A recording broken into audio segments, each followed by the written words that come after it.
Ganito ang ganap ng inyong dalawang kamanay pag malapit na dumating si amo. Ganito rin ba kayong mga kamanay? O sinong relate dyan na katulad naming kadama pag malapit na yung amo darating ay tudukod-kod. Samantalang malayo pa umuwi si amo. Ayan, patulog-tulog, pa-cellphone na lang. Wow! Kaya ito, kumuha na nga ako ng ladder at naglilinis ako dito sa aming kusina. Dahil sinapian ako ng aking kasipagan ngayon, ayan pati aircon, nilinis ko na rin. Para pagdating ni amo, at wala siya makitang dumi sa taas, pati pagtingala niya sa bubong, pati kisame, linisin na rin niya. Alam naman natin na tayong mga Pinoy ay nakakahiya sa amo pag may makita siyang madumi ang bahay.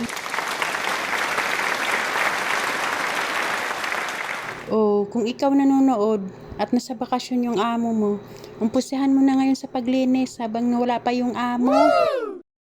Gusto ng mga amo namin ay mga Pinoy ang kanilang katulong, bukod sa masipag, malinis, at may malasakit. Wow! Dahil tapos na ako maglinis ng aircon at ang bintana ng sala at salamin, ayan bumaba na ako sa ladder.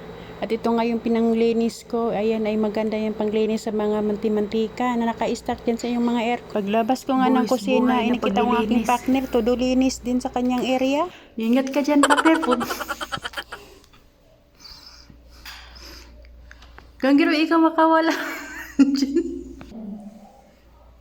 Tusok ang tilapia ko.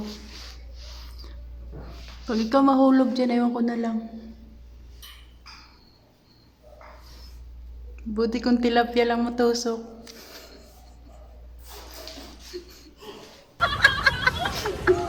Tusok ka doon. Ang laki. Buti kung sa tilapia eh. Kung sa buli. Kung sa lubot.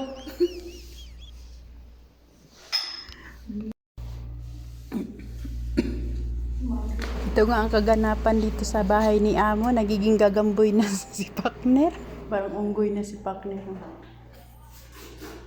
Nakatuwad-tuwad pa. Ganyan pag malapit na dumating si amo. Para may pasalubong. Busy pag malapit na dumating. Pag matagal pa, patulog-tulog muna.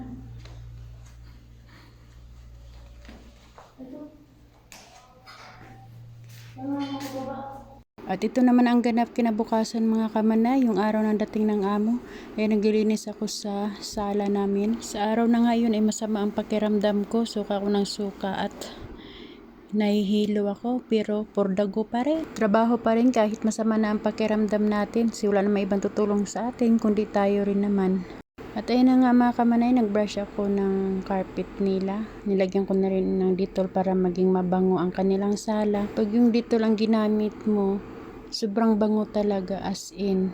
Nagkaroon ako ng time na mag-brush ng carpet nila kasi yung anak ng amo ng panganay ay wala dyan. At pumasok na sa kanilang kwarto. Halos araw-araw dyan nagtatambay sa kanilang sala mga kamanay. At ayan na nga mga kamanay, comment down below kung ganito rin ba kayo bago dumating si amo galing sa bakasyon. Thank you for watching and bye bye. See you the next vlog.